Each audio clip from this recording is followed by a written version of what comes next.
unless they don't. And then Thought. Good evening, Mayor and council members.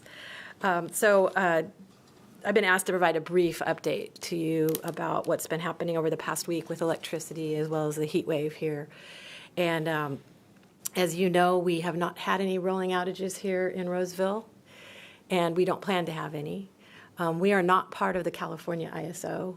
As you know, we are part of a different entity that manages our power, along with SMUD and a number of other agencies in Northern California.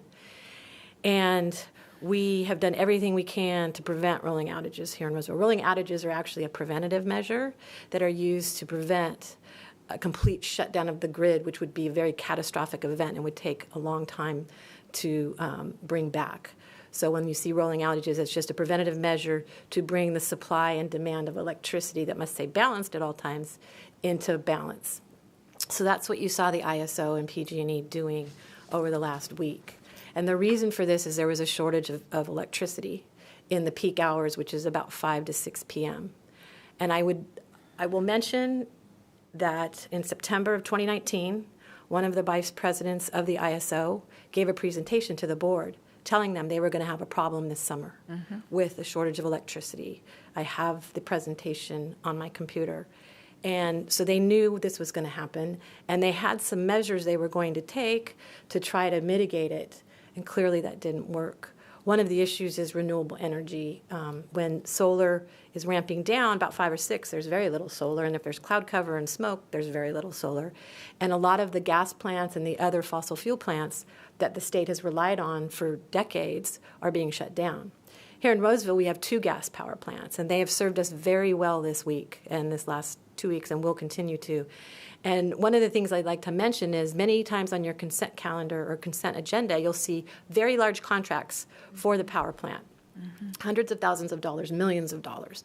And the reason we have those is because we maintain our plants so they can run when we need them. And this last week, had we not had those plants in place, we would have had, most likely would have had rolling outages in Roseville. So it's very important. And I give kudos to the staff at the plant who work 24/7 to keep those plants operating. And as expensive as it has saved us quite a bit of money and helped with both public safety and quality of life here in Roseville. My staff has been working over the weekend, making sure we had enough power coming into Roseville. During a really heavy peak, the power plants can only provide about half or 2/3 of our power needs. So we actually overbuy power, overpurchase power and transmission to come into Roseville so we don't run out. We have to have reserves. We have those. We had to call on those.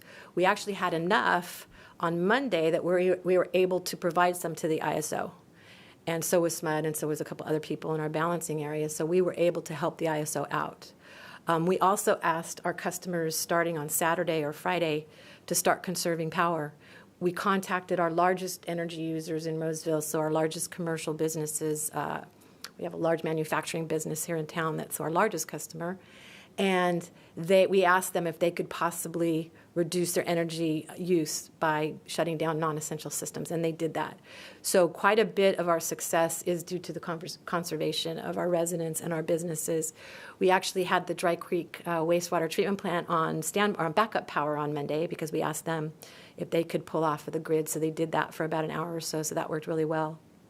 And we continue to have them on standby this week.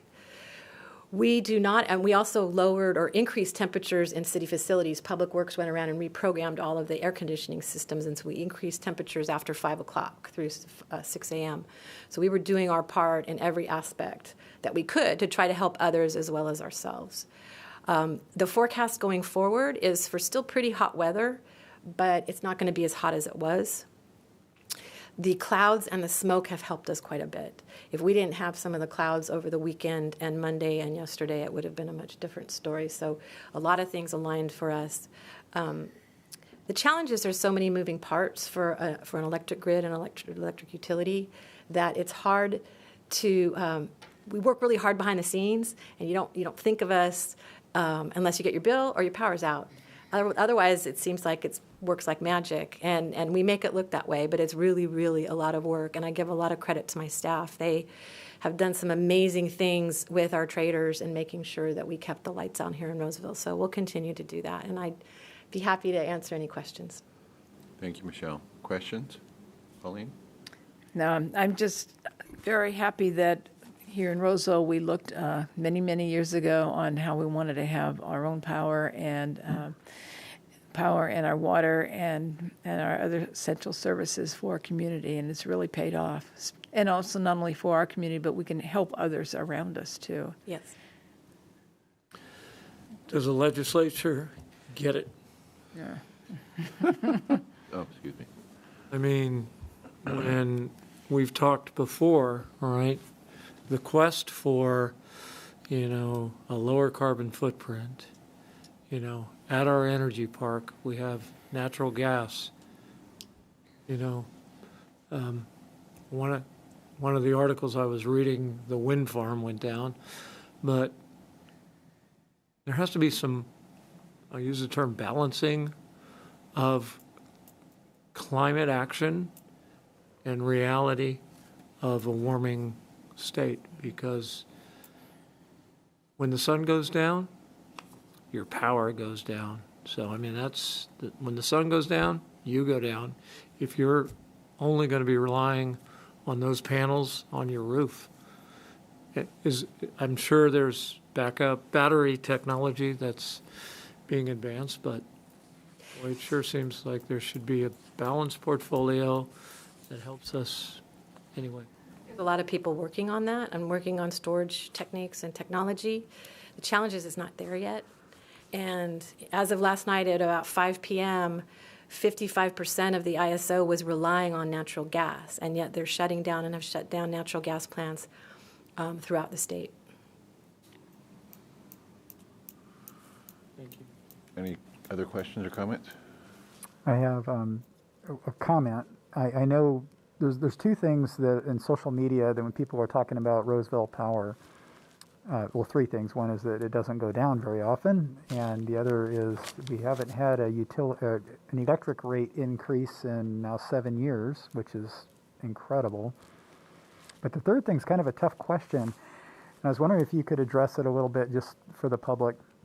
And I'm sorry to put you on the spot, but people are, Roseville's designed to grow. We're planning to grow, and we've approved, years ago, we've approved places that are still putting houses in. How do we account for the growth in our power consumption, and how, because people are worried that that's going to make them more at risk of, losing power and things. Could you address a little bit how that works? And I'm sorry again to put you on the spot, but I know it's just I see those comments a lot. So in California today, any new home built has to be a zero net energy home.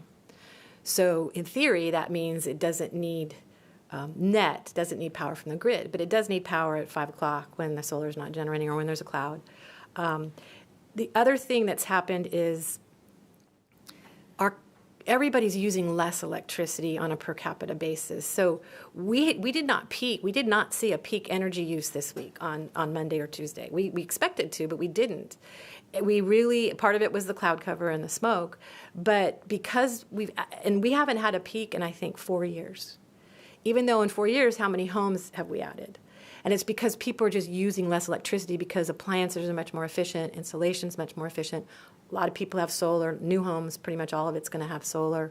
So we don't see that as an issue. As long as we still have some of our resources like the gas plants, as well as some of the other resources, we don't see that as an issue. We don't have any plans to build another power plant here in Roseville. We do have plans to maybe partner with some of our partners at NCPA with some other resources maybe outside of the city. Thank you very much. Krista? Michelle, I have so many questions, I don't even know where to start. I'm always so impressed. And when Bruce and I were there doing a tour, we saw the plant obviously not running. But just out of curiosity, when was the last time that was fired up? Oh, we've been running it on and off for many months. We typically don't run it too much in the spring and fall. Those are kind of our shoulder months. That's when we do maintenance, although now with wildfire season, we're going to push maintenance off until January. But we run it against market prices. So if it's cheaper to buy power on the market and it's available, we'll do that. Otherwise, we'll run the plants. Mm-hmm. Okay. Well, thank you for the update. I know residents are so appreciative of Roseville Electric, always, and especially lately. Yeah. Thank you. Well, thank you, Michelle. I appreciate your comments about the direction that the state is going when it comes to, well, it's not just the state, it's multiple states are going as far as energy supply. I mean, there is utopia and then there's reality. And I hope that we can bring some of the people that live in utopia when it comes to energy production back into reality, because you can't just power the state of California with the sun, and you can't just power the state of California with the wind.